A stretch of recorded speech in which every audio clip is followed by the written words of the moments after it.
허준알매 건강 솔루션 책의 저자 최정원 한의학 박사님의 특강이 이어집니다. 경청해 주시기 바랍니다. 저는 한의학 박사입니다. 그런데 이제 제가 주로 하는 일은 세 가지가 있는데요. 그 첫째가 이제 유튜버입니다. 제가 유튜브 채널을 개설한 지 이제 2년 돼 가는데 구독자 55만 명을 확보했습니다. 와우! 그렇게 55만 명을 확보하게 된 그 이유가 뭘까? 그 생각해 보면 제가 웨이 쉐어링 무슨 얘기냐면 제가 유튜브를 통해서 500명의 생명만 한번 구해보자. 예, 그 목표로다가 제가 유튜브를 시작했습니다. 그래서 진심으로 생명을 죽어가는 생명을 내가 구할 수 있겠다라는 생각을 가지고 진심을 다했더니 그렇게 된 것 같고요. 그 다음에 두 번째 제가 하는 일이 저는 뭐 한의사고 뭐 한의학 박사고 한데 환자를 진료하는 것보다 그 한약재와 천연물 연구하는 쪽이 제 전문입니다. 그래서 제가 한방바이오 생명과학 연구소 연구소장을 오랫동안 했는데요. 한약재와 천연물, 백대간 천연물 이런 것들을 서울대학교 그린바이오 연구소 키스트 천연물 강릉분원 천연물 연구소 이쪽과 같이 이제 연구를 계속해서 뭐 불면이라든지 아니면 간 건강, 전립선 또 뭐 여성 갱년기 등등 여러 가지 기능성 물질을 효능 한약사의 기능성 물질을 효능 연구를 하고 분석을 하고 그러면서 건강 식품을 개발하게 됐습니다. 그래서 제가 개발한 식품이 한 200여 종 되는데요. 건강기능식품서부터 일반 건강식품까지 한 200여 종 되는데요.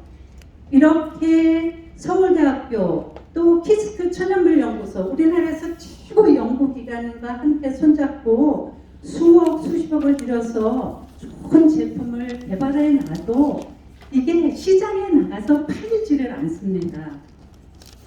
그리고 또 제가 하나 개발한 게 있는데요. 100년 만에 최초로 무통 체온침이라는 걸 개발하는데 성공했습니다. 100년 만에 최초로 성공을 해서 정말 정부로부터 한 8억 정도의 연구비를 받아갖고 성공했는데 이거를 시장에 팔기가 굉장히 어렵습니다. 그래서 기술과 좋은 기술과 시장은 다르구나라는 걸 제가 한 10년, 20년 동안 깨달은 게 그겁니다. 바로. 그래서 제가 이렇게 개발하는 제품들을 어떻게 시장에 팔 수 있을까 그런 파트너를 무수히 찾으려고 노력했는데 잘 안 됐습니다.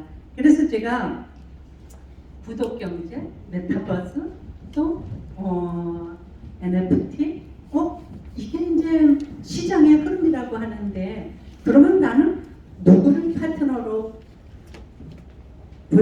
만나야 되지? 고민하다가 제가 구독경제를 파트너로 사와야 되겠다 그래가지고 두진문 회장님께 제가 개발해놓은 제품들을 쭉 설명을 했습니다. 설명을 드렸습니다. 그 중에 제가 한번 첫 번째로 시장에 뛰어보고 싶은 게 있는데요. 바로 이겁니다. 엄마 이제 좀 쉬세요.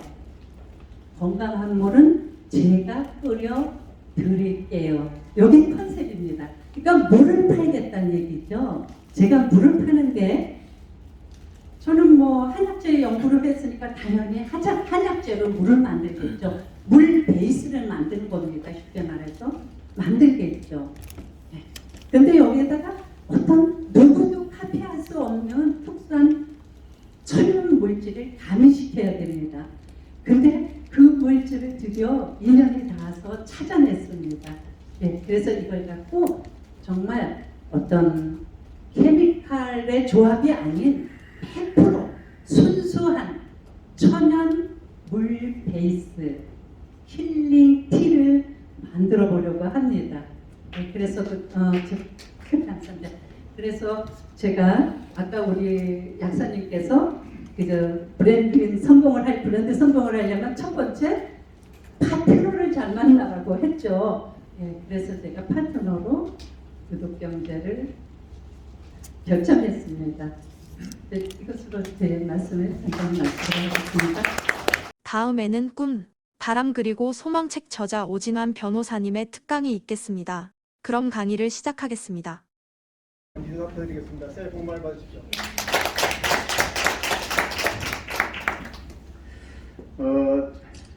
금방 총장님 말씀 잠깐이지만 들었습니다만 제가 그런 내용의 강의를 들을 때마다 느낀 점인데요. 저는 여러분들에게 그렇게 새로운 뭔가 이렇게 말씀드릴 수 있는 그게 아니다 보니까 법률가로서만 40년을 살아온 사람이라서 이 귀한 시간을 뺏는 게 좀 송구스럽기도 하고 그런 생각을 많이 느낍니다. 다만 이 자리에 주어진 시간 저로서는 굉장히 영광스럽고요. 시간 지켜서 제 말씀 가능한 맞추는 방향으로 준비하는 내용 해보겠고요. 금방 우리 그 사장님께서 말씀하셨지만 저도 말씀 좀. 예. 21세기에 맞춰서 무슨 법률 그런 내용보다도 제가 이 책을 출간해서 이제 보신 분도 계시겠습니다만 제가 살아온 40년 법전생을 말씀드림으로써 여러분들이 앞으로 살아가시는데 또는 사업을 하시는데 뭐 법률 문제 이런 거 어떻게 생각하시면 좋을까 하는 그런 차원으로 제 개인 소개를 하는 그런 의미로 말씀드리고 합니다. 저는 어렵게 시골에서 태어나서 상경해가지고 서울대학 법과대학 들어간 게 1915년입니다. 관악산 이 서울대 캠퍼스로 옮기고 난 그 첫 세대로 제가 입학을 했고요. 여러분들 잘 아시겠지만 그 당시에는 유신이 72년도 시작된 10월 유신이 최절정기에 달할 때였습니다. 그래서 학원 내에 제복 입은 전투 경찰들의 불화 소리가 연합했고 뭐 하루가 멀다 하지 않고 철산 가스가 난무하던 그런 시대였습니다. 제가 특별히 단골 기질이 있거나 뭐 그래서는 아니고요. 또 정치에 무슨 뜻이 있어 그런 게 아니고 그 당시 학교 생활했던 사람들이라 그러면은 특히 다 비슷한 생각인데 특히 법과대 학생들은 진로에 대한 고민을 많이 하던 때입니다. 쉽게 말하면 고시를 할 거냐 말 거냐. 유신 절정기에 다른 그 시대에 학생운동이 처음에 잠잠하다가 76년 그때부터 다시 이제 시작하면서 굉장히 살벌한 유신 정권에 대항하는 학생운동이 계속 많이 이어졌습니다. 여러분 잘 모르시겠지만 저는 직접 복귀했는데 목숨을 걸고 학생운동을 했고요. 실제 사망한 학우들이 많습니다. 그렇게 하고 시위를 주동하거나 그러면 바로 입대, 그러니까 강제 입영 입대를 하거나 교도소 가거나 그랬던 그런 시절입니다. 법과대학생으로서 저는 진로 고민을 많이 했었습니다. 결론적으로는 제가 이렇게 시골에서 학교 서울까지 유학 보내준 본인들 이런 가족들 생각해 볼 때 쉽게 고시를 포기하고 다른 길 간다는 게 참 정말 어려웠어요. 그래서 저는 제 스스로 차선 이렇게 있다 이렇게 생각을 하고 고시 길을 선택했습니다. 운이 좋아서 대학 졸업한 해에 저희 때는 120명 뽑는 때였는데 그때 사법시험에 합격을 해서 군법관 마치고 판사가 됐습니다.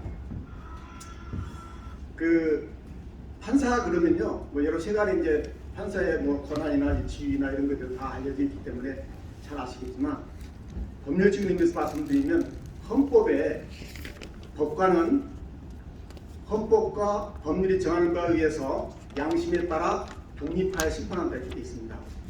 그걸 가장 상징적으로 말씀드릴 수 있는 게 법관들은 판결을 할 때 상사의 결재가 없습니다.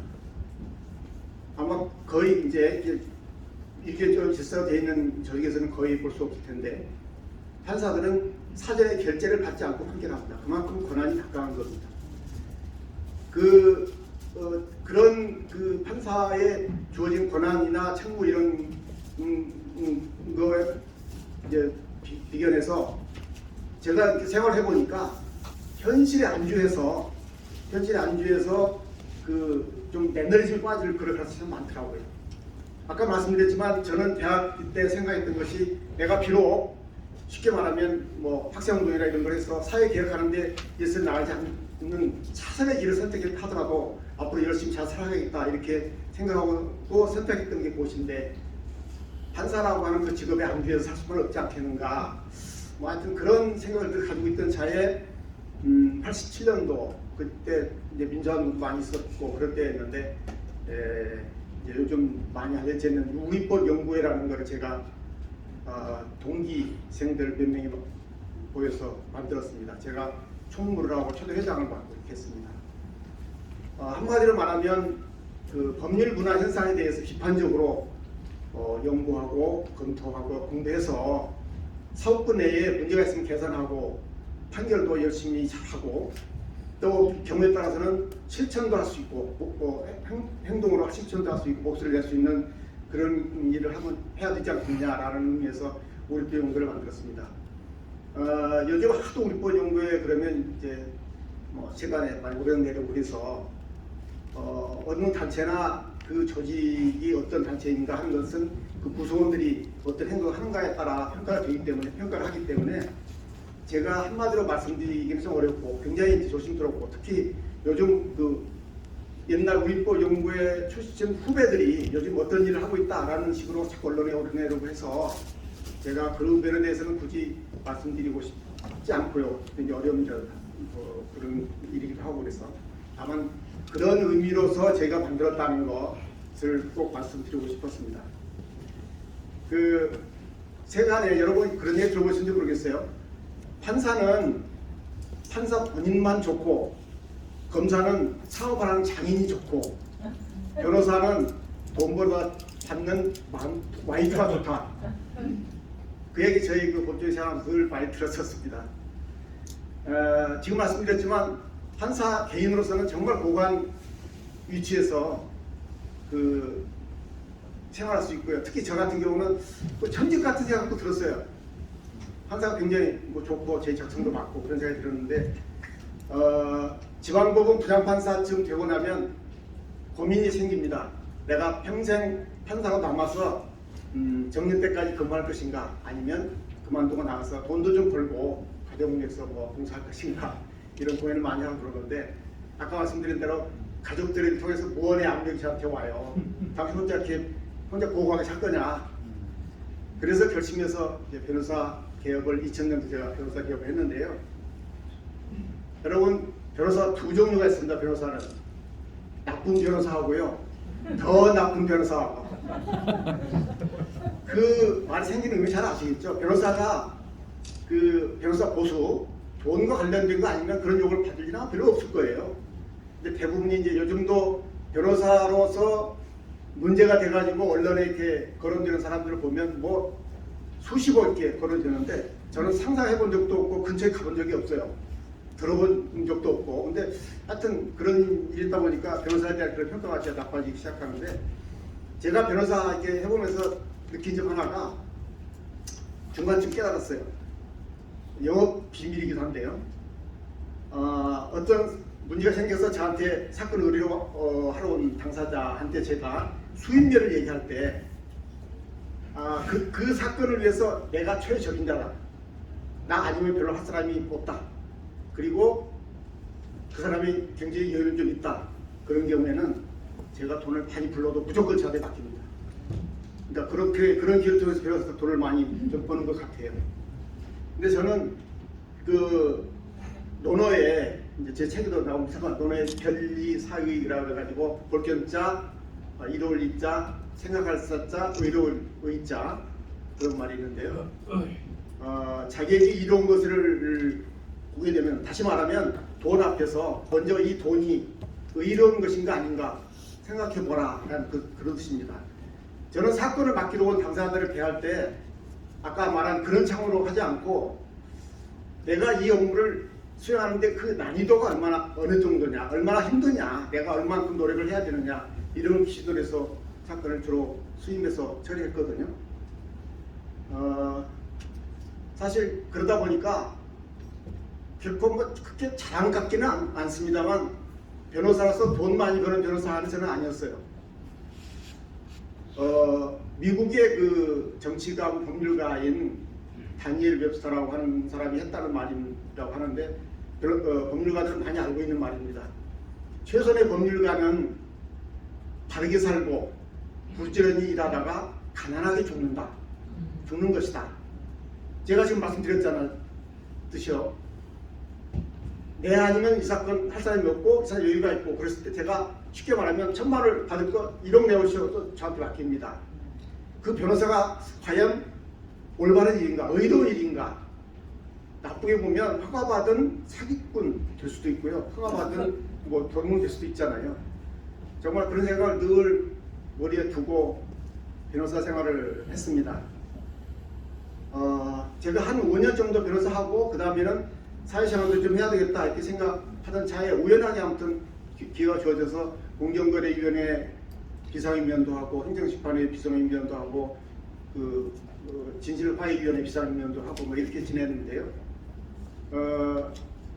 아까 말씀드린 대로 경제적인 면에서야 뭐 크게 내세울 건 없을지 모르지만 제 나름대로는 대학교 때 생각했던 어떤 기본적인 생각, 근본적인 생각, 그리고 초심을 어느 정도 잃지 않고 근본을 잃지 않고 좀 생활을 해올 수 있었지 않았는가 그런 생각을 많이 했는데, 그렇게 생활하다 보니까 어느새 40년이 넘었고요.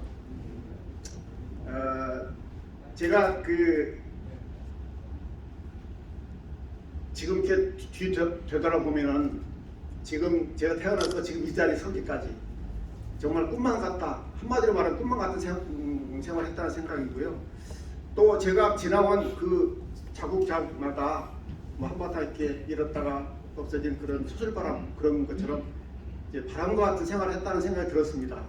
이제 남은 소망은 사실은 뭐 이제 저희 같은 비슷한 연배면 비슷하겠지만 남은 생활을 어떻게 잘 황혼, 우리가 맞이하는 노년 황혼을 어떻게 아름답게 생활할 것인가, 그거밖에 없는데 저로서는 그걸 위해서는 우선은 건강이고 그 다음에 약간의 경제력이고요.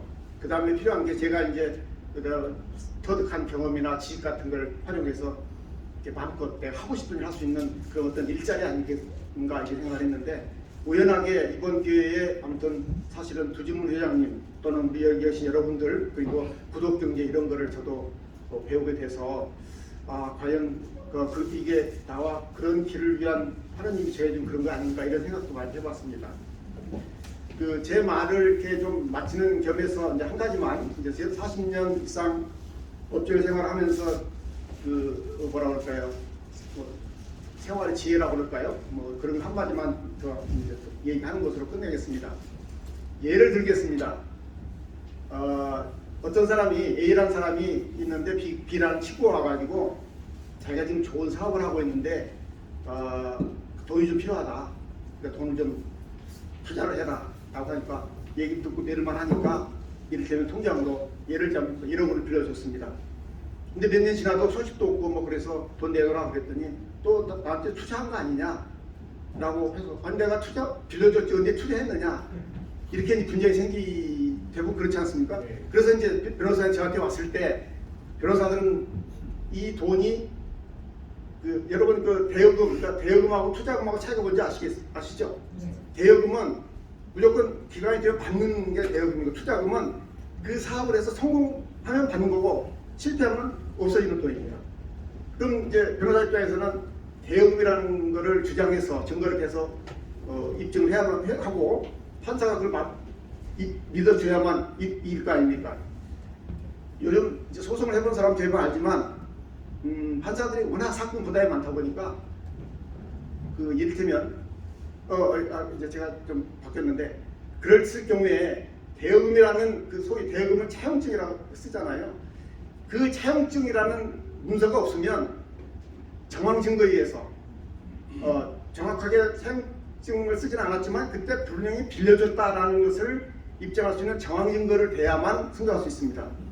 그래서 뭐 증인도 되고 뭐 여러 가지 그때 당시 상황도 되고, 빌려주기 전의 상황, 빌려주기 후의 상황, 그래서 사업이 어떻게 진행된 이런 걸 이렇게 입증해서 하게 되는데, 판사들이 업무 부담이 워낙 많다 보니까 증인 신청 같은 거 하게 되면 1심에서 하게 되면 되게 굉장히 제한을 많이 합니다. 가능하면 뭐 문서 있으면 문서 가져오고 없으면 안 받는다 이렇게 많이 하고요.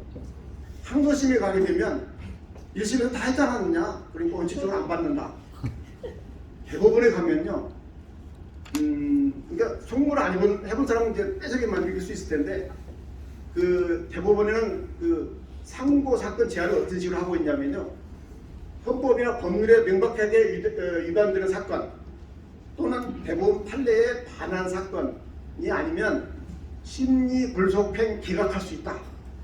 심리 불속행 기각하는 사건을 처리한 경우에는 판결 이유를 안 써도 된다. 이렇게 보기돼 있어요. 판결 이유를 뭐라고 하냐면, 제가 실제 하는 경우에도 300억, 400억 청구한 사건에서 3줄입니다. 사건 기록을 검토하고 본 결과 아까 말씀드린 대로 법률 위반이나 판례 위반 등이 없으므로 상고를 기각한다. 이렇게 합니다. 그렇게 처리된 사건이 작년 통계를 보니까 77%예요. 가서 선고 들어가 보면요, 99%가 항고 기각, 90% 항고 기각입니다. 한마디로 말하면 여전 변호사인 저도 이렇게 가끔 느끼는데, 이제 법원, 우리나라도 법원에 가서 내가 그 억울한 점을 완전히 회복할 수 있는 그런 길이 이제 거의 없겠구나. 법원 믿을 게 안 되는구나. 이런 생각을 참 많이 합니다. 제가 이 예를 들어서 드리는 말씀의 결론은 뭐냐? 여러분 그 혹시라도 돈 거래 같은 거 다른 거 하더라도 이를테면 나 이거 없어도 좋다, 이거 포기해도 된다, 그런 경우가 아니라면 부자가 내라도 문서를 작성해 놓으십시오. 그래야만 자기가 아까 말씀드린 대로 그런 억울함을 안 당하는 것이고요. 내가 아닌 남에 의해서, 판사가 뭐 전지전능할 수가 없잖아요. 남에 의해서 내 운명이 결정되는 일이 없도록 하는 게 아닐까, 이런 생각을 해서 제가 평소에 느꼈던 점 중에서 가장 삶의 제일에서 가장 뭐 간단하고 쉬운 거지만 하나를 말씀드리는 것으로 제 말씀을 마무리하고자 합니다. 제가 이 책을 쓸 때 아까도 말씀드렸지만 특별한 의미 없는 사람이 소위 자서전 형식의 책을 쓰려고 마음먹었을 때 굉장히 많이 망설였는데, 쓰고 나서 이렇게 결과를 이렇게 또 보니까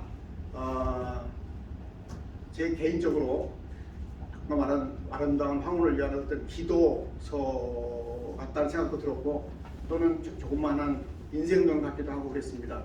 제 작은 이런 그 생각이나 이런 어떤 선한 에너지가 뭐 여기 계신 여러분이나 또는 제 책을 보는 분들에게 전달돼서 조금이라도 도움이 됐으면 하는 바람입니다. 아무튼 이게 첫 그 말씀으로 제가 나와서 해서 많이 긴장되겠고, 제가 평소에 하던 일이 아니고, 저는 이 글 쓰는 일을 많이 합니다만 어디 가서 말하는 일 별로 없었는데, 그런 의미에서 시간은 조금 오버되긴 했는데요. 정말 감사드리고 영광스럽게 생각합니다. 여러분, 이번에는 한 권으로 종결하는 약국 브랜딩 책 저자 심현진 약사님의 특강이 있겠습니다. 경청해 주시기 바랍니다. 네, 안녕하세요. 저는 심현진 약사입니다. 반갑습니다. 제가 이름이 심현진이라서 영어로 하면 현진심이라서 진심약사로 활동하고 있습니다. 오늘 주제가 구독경제인 만큼 구독경제 하면은 플랫폼이잖아요. 결국 구독경제와 뗄 수 없는 게 바로 플랫폼인데, 그 플랫폼에 다들 한켠으로는 내가 플랫폼만 입점하면은 뭐라도 해결되겠지 이렇게 생각하실 텐데요. 플랫폼에 입점하는 거 다음으로 생각해야 되는 것이 바로 퍼스널 브랜딩이 아닐까 생각합니다. 그래서 저는 여러분들의 개개인의 퍼스널 브랜딩 전략은 모르지만 약사로서 제가 경험한 약사의 브랜딩의 과정을 여러분과 나누고자 합니다. 이 자리에 제가 이렇게 설 수 있었던 거는 최고의 출판사죠. 도서출판 행복에너지 저자로서 이렇게 여러분들과 인연을 맺게 되었습니다. 제 책을 간단하게 소개를 드리자면요. 제가 경험했던 브랜딩 과정을 쭉 써놓은 책입니다. 그래서 관심 있으신 분들은 한 권씩 가져가시면 될 것 같고요. 약국 브랜딩이다 보니까 약국에 대한 이야기 아니야 하고 안 보시는 분들이 있는데, 그것보다도 약국은 상징적인 의미로 사용되었고, 제가 경험한 브랜딩 과정을 어떻게 사용할 수 있는지, 이제 1장에서는 이제 제가 경험했던 약사들의 니즈를 끌 수 있는 내용으로 준비를 했고요. 2장에서는 제가 경험한 브랜딩 과정을 차례로 들고 있습니다. 그리고 3장에서는 그 브랜딩을 할 때 필요한 무기 4가지에 대해서 설명을 하고 있고요. 그 무기는 글쓰기와 말하기, 브랜딩, 또 마케팅, 디자인 이렇게 나뉩니다. 그리고 블록에는 제 개인적인 이야기가 들어있어서 잠시 동안 제 그 부록에 대한 이야기를 좀 해볼까 하는데요. 여러분들도 이제 학창 시절을 다 겪어오셨을 텐데요. 이 학창 시절이 굉장히 치열한 경쟁의 연속입니다. 모두가 다 같이 시험을 보고 학교에 등교를 하고, 저 또한 이렇게 학교를 나왔었는데요. 제가 졸업한 학교는 제가 1기였습니다. 그래가지고 저희 학교가 인프라가 좋지가 못했어요. 그래가지고 저희가 인서울에 들어간 학생이 없었으니까요. 그래서 수능을 3번을 본 끝에 제가 꿈에 그리던 학교, 바로 고려대학교에 합격을 하게 됩니다. 근데 고려대학교에 가다 보니까는 계속 꿈을 찾는 거예요. 그러다 보니까 내가 공부를 열심히 하면은 어쨌거나 성장하고 또 성공할 수 있겠거니 이렇게 믿었습니다. 그런데 학교를 가도 그냥 단순히 공간만 바뀔 뿐이고 계속 경쟁인 거예요. 석사 생활을 가게 됐는데요. 약대에 가서 석사 생활을 갔을 때는 나름 성공적이었습니다. 아까 소개해 주셨듯이 SCI 논문 2편의 1저자가 되었고요. 토익 성적도 갑자기 만점을 받아버리는 바람에 석사 생활 한 3학기 차쯤에 제가 할 것이 없어진 것입니다. 그러면 주변에서 그래 너 약대도 나왔고 석사도 다 졸업했고 논문도 썼는데 뭐가 불안해? 이제쯤은 안 불안하겠지라고 많이 생각을 하실 텐데요. 저는 굉장히 불안했습니다. 이상하게 불안한 겁니다. 그래서 주변에 물어봤어요. 제가 불안했던 이유는 제가 생각했을 때는 내가 실전에서 약사로서 일을 하지 않아서 그런 실전 경력이 부족해가지고 내가 불안하겠거니 이렇게 생각을 했거든요. 그래서 사람들한테 약사로서 필드에서 뛰고 있으면 덜 불안하느냐고 이렇게 많이 물어봤는데 그들도 다 나름대로의 불안함이 있는 것입니다. 제가 겪어온 과정을 간단하게 정리를 하자면 수능을 3번을 쳤으니까 불안할 만했죠. PT를 쳤고 또 PT를 쳐서 약대를 들어가니까 공부를 잘하는 학생들이 이화여대 약대에 너무 많은 거예요. 학점도 낮고 그러다 보니까 대외 활동을 했는데 석사 생활 가면 괜찮겠지 했는데 석사 생활에서는 또 이제 약사로서의 지식이 부족한 것 같으니까 스터디도 제가 유일하게 대학원생으로서 약사 커뮤니티의 스터디에 들어갔습니다. 근데 한편으로는 그런 생각이 드는 거예요. 이 굴레의 끝은 어딘가? 계속 나는 공부를 하고 열심히는 하는데 내 앞에는 사람이 항상 있는 것 같고 문제는 인생이 마라톤이라고 믿었다는 게 저의 가장 큰 불안감의 원인이었던 거예요.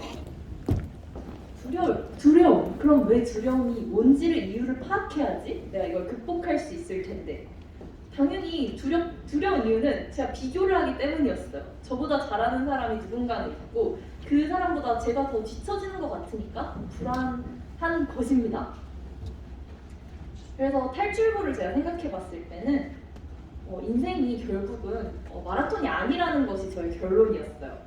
우리가 퍼스널 브랜딩을 하고 우리 개개인의 장점을 살려가지고 다 새로운 경우의 수로 나아간다면은 정답이 하나만 있는 게 아니고 정답은 인간의 경우의 수만큼 다 있기 때문에 다 자신의 삶이 있기 마련이고 지금의 저는 불안하지가 않은데요. 다른 사람들과 차별화된 삶을 살고 있고 같은 비교 집단이 없기 때문에 비교를 할 대상이 없기 때문에 브랜딩이 되었기 때문에 불안하지 않은 것입니다. 그래서 여러분들한테는 이 브랜딩 전략을 간단하게 알려드리고자 합니다. 그래서 브랜딩 전략 어떻게 세울 수 있을 것인가? 저는 가장 먼저는 내 주변에 도울 수 있는 사람들을 하나 둘씩 도우면서부터 시작한다고 생각을 합니다. 저는 저처럼 불안한 학우들, 저희 동기들, 또 선배, 후배 다 돕고 싶었어요. 약사를 돕고 싶었습니다. 그런데 전문가 집단이다 보니까 그럴 수 있어요. 뭔가 완벽주의가 조금 있기 때문에 나도 잘 모르는데 누굴 도와도 될까라는 불안감이 있기 마련입니다. 여기에 계신 여러분들도 분명히 도울 수 있는 사람들이 있는데 내가 완벽하진 않다는 것 때문에 망설여지실 거예요. 그 주변에 내가 도울 수 있는 사람들을 하나씩 도와가면서 브랜딩이 시작되는 것입니다. 사실 완벽한 것은 기계가 더 완벽하잖아요. 브랜딩은 2가지 갈래가 있는데요. 첫 번째로는 감정적인 브랜딩입니다. 제가 하고 있는 게 감정적인 브랜딩이고요. 2번째는 여러분들이 대부분 생각하시는 그 분야, 어떤 분야의 권위자, 분야의 대표, 이런 분야별 브랜딩이라고 생각을 하시면 됩니다. 제가 하고 있는 감정적 브랜딩은요, 간단하게 나타내자면은 저희 그 약사공론 사장님께서도 저한테 책을 읽고 이렇게 감상평을 남겨주셨는데요. 또 저희 카페 회원이 저는 약사 커뮤니티 약국 브랜딩 연구소라는 커뮤니티를 운영하고 있는데요. 1,500명 회원이 가입하셨을 때 가입 인사를 보면은 어떻게 오셨는지 모르면 동기부여를 받고 싶다고 오시고 또 인사이트를 얻고 싶다고 오십니다. 저한테 뭔가 전문가적 그런 뭔가 특별한 분야가 아니고 저한테 감정적인 그런 효과를 얻고 싶어서 오시는 분들이 많고요. 여기 계시는 분들은 또 하나 의아한 게 있으실 거예요. 약사는 이미 브랜딩이 된 집단이 아닌가? 근데 왜 브랜딩을 한다는 거지? 라고 생각을 하실 텐데요. 초반에 우리가 진짜 과거에는 이 전문가를 만나기가 힘든 상황이었습니다. 그래서 내가 아는 그 약사, 내가 아는 그 전문가, 그 사람한테 다 물어보면 되는 세상이었던 거죠.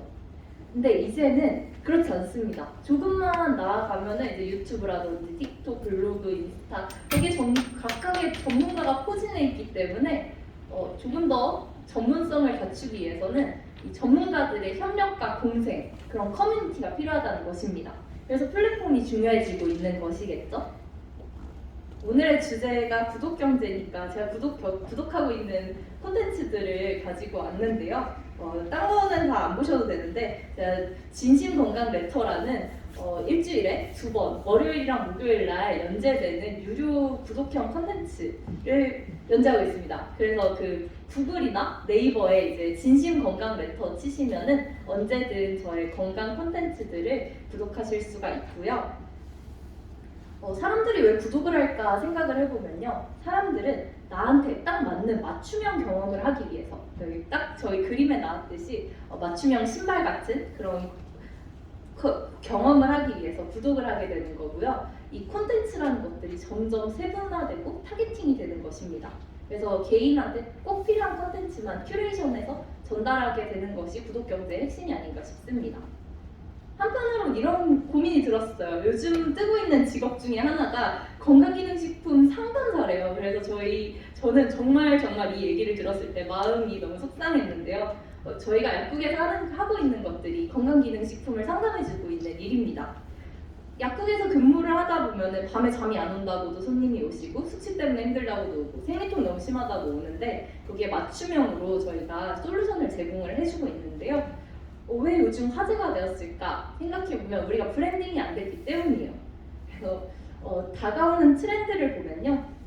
항상 트렌드는 대립이란 걸 합니다. 그래서 유전자 조작 식품이 굉장히 뜨고 있을 때는 우리가 유기농 식품을 굉장히 많이 찾는 시대가 왔고요. 패션도 계속 보다 보면 세일러문에 있던 그 옛날 패션들을 요즘 우리가 다시 입고 있잖아요. 패션이 돌고 도는 것을 보실 수 있고 여행이 뜨는가 하면은 방콕 문화가 또 뜨고 있습니다. 그러면 기계와 자동화가 요즘 화제가 되고 있잖아요. 그 다음에 뜨는 것이 바로 뭘까요? 맞습니다. 바로 놓치지 말아야 될 것이 휴먼 터치고 우리가 구독형 그런 컨텐츠들을 만들어 갈 때 조금 더 집중해야 되는 부분이 아닐까 싶습니다. 단순히 정답이 중요한 상황이 아니라는 거죠. 이거를 제가 깨달은 게 점점 소형화가 필요한 시점이구나 이런 생각이 들었고요. 이 소형화는 어떻게 이룰 수 있는가 하면 바로 플랫폼에서 이룰 수 있습니다. 그래서 요즘은 그런 이 마켓컬리 이런 데서도 굉장히 소형화로 개인 맞춤형 그런 식단 같은 걸 제공받을 수 있잖아요. 그리고 백종원도 가면은 식당마다 너는 이거를 강화시켜야 되고 저걸 강화시켜야 되고 이렇게 말을 하고 있습니다. 저도 어찌다 보니까 백종원 같은 역할을 하고 있는데요. 저희 커뮤니티에서 저는 브랜딩, 약사 개별 브랜딩을 시켜주는 걸로 조금 유명한데요. 여기 오면은 나 키워준다던데 나도 스타로 만들어줘 이런 사람들이 좀 있습니다 요즘. 그래가지고 브랜딩 브랜딩 사례를 공개를 하면요. 이렇게 팔로워가 많은 인스타 약사님도 아이에 대한 약에 대해서 타겟팅을 하셨고 이 땡스 투 저를 이렇게 언급해 주셨습니다. 또 어떤 분은 제가 약사님의 컨텐츠를 보니까 이거는 감정적인 그런 내용들이 많으니까 그 다음에 있는 그런 뭐더라 이게 브런치 한번 이 플랫폼을 사용해 보시는 게 어떤가요? 라고 제안을 드렸는데 브런치 작가로 선정되셨다고 저한테 땡큐 이 메시지를 보내주셨고요. 여기 나오신 약사님은 처음으로 저희 플랫폼에서 한약제제 강의로 데뷔를 하셔가지고 수강생이 거의 한 300명 정도 갖게 되셨습니다. 그리고 다른 분들도 스타 강사 만들어주는 걸로 진심약사 유명하다고 이렇게 말씀을 해주셔서 제가 처음 생각했던 것들, 이 약사들을 개별 브랜딩을 시켜서 직능을 확대시켜야겠다라는 저의 믿음에 점점 저의 목표에 점점 가까워지고 있는 게 아닐까 싶습니다. 제가 정리하고 싶은 거는요, 멋진 개인들이 모여가지고 직능의 다양화가 만들어진다는 것입니다.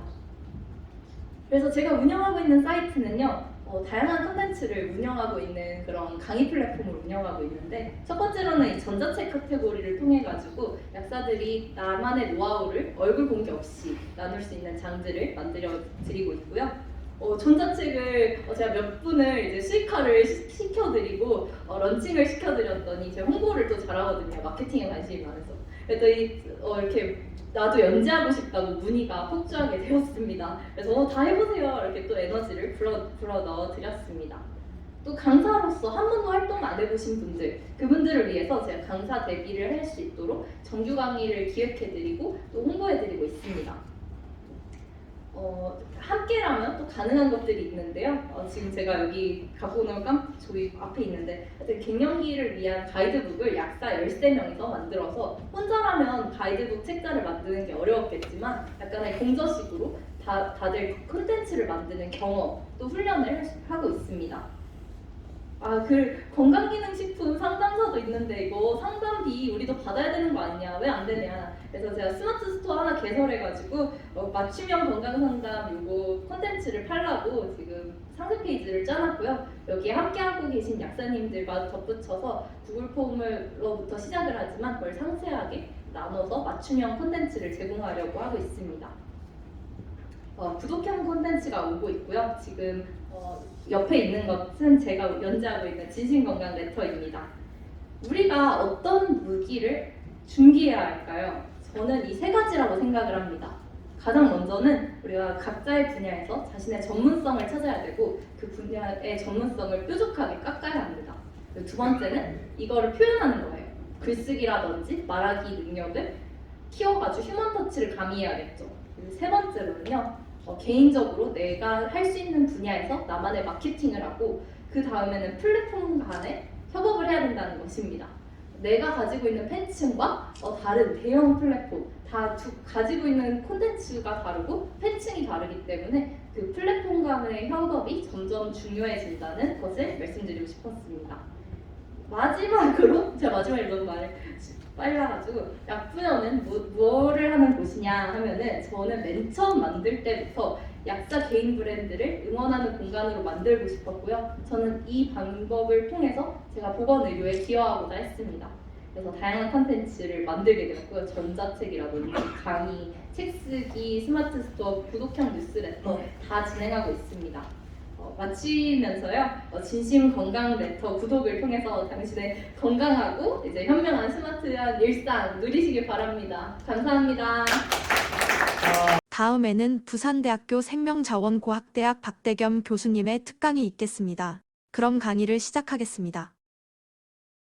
이 날씨도 굉장히 춥고 또 코로나 팬데믹 사태로 어려운데 귀한 분들이 많이 자리해 주셔서 정말 감사합니다. 저는 지난 모임에도 왔지만은 다음 이어서 강연할 우리 두진문 회장님 책을 하룻밤새 싹 다 읽었습니다. 원픽이라는 책을. 그 책은 너무나 쉽게 써놔서 변비가 심한 사람은 비행기에 앉아서도 다 읽을 수 있을 정도로 굉장히 책을 재미있게 잘 소개해 주셨더라고요. 저는 사실 오늘 강연 준비라기보다는 제가 평소에 하고 있는 것들 어떻게 하면 책을 좀 쉽게 쓸 수 있느냐. 저는 책을 한 10권 정도 썼는데 책 쓰는 방법이 너무나 간단합니다. 근데 지금 저는 책을 원고 준비하면 한 달 정도 하면 책 한 권이 완성이 되더라고요. 근데 리뷰하고 이런 과정이 좀 시간이 걸리는 거고 많은 경험을 가지고 있으면 다들 잘 쓸 수 있겠지만 제 같은 경우는 스마트폰을 활용해서 책을 씁니다. 제가 쓴 책이 스마트폰 백배하려고 하는 책이 있었는데 이 책은 얼마 전까지만 하더라도 저기 신촌 광장에서 하루에 한 300개 이상 광고가 동영상 광고 나왔습니다. 그때 뭐 책이 제법 좀 나간 걸 알고 있는데 그 이후에 제가 이번에 쓴 책은 다들 지금 힘들어하고 있는 이런 어려운 환경에서도 또 똥버스처럼 올라오고 있는 그런 것들이 있습니다. 그게 제가 이번에 쓴 책인데 비트코인에 대해서 썼는데 책 제목은 코인의 방안입니다. 어떻게 세상을 보느냐에 따라서 어떻게 하느냐에 따라서 창의력이고 그런 것들을 저희들 한번 열정을 한번 제가 간단히 10분 정도 시간에 보완이 한 10분 정도만 좀 빨리빨리 스킵하면서 가겠습니다. 제가 방금 소개했던 책은 스마트폰 백화활용 이 책이 현재 지금 시중에 나와 있는 우리 도출판 행복에너지에서 지금 시판하고 있는 책입니다. 창의력이 무엇이냐? 다 여러분들 잘 아시겠지만 크리에이티브 요즘 많이 하지 않습니까? 아까 메타버스라든지 전부 창의력에서 온 겁니다. 그럼 창의력의 핵심 요소는 무엇인지 우리가 여기 있는 계란이 타인의 손에서 깨어지면 어떻게 됩니까? 프라이가 됩니다. 근데 스스로 깨어나면 어떻게 됩니까? 뱅아리가 됩니다. 스스로 깨어날 것인가 타인의 손에서 깨어날 것인가는 본인들이 판단할 수 있는 거죠. 그래서 우리가 잘 아는 벼가 있습니다. 이 벼는 다양한 컨텐츠를 제공할 수 있는데 첫째는 우리가 쌀을 가지고 뭘 할 수 있습니까? 밥할 수 있지. 다음에 또 쌀로 뭘 할 수 있습니까? 과자도 만들 수 있죠. 그리고 또 쌀을 가지고 또 뭘 할 수 있습니까? 막걸리도 만들 수 있습니다. 다양하게 변할 수 있다는 얘기입니다. 그래서 우리가 세상에 어떻게 창의력을 가지고 세상을 보느냐에 따라서 달리 볼 수 있다.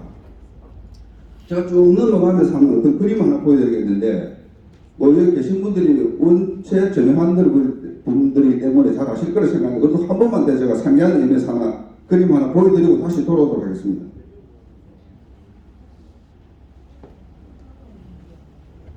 여러분들 이 모토로라 잘 아시지?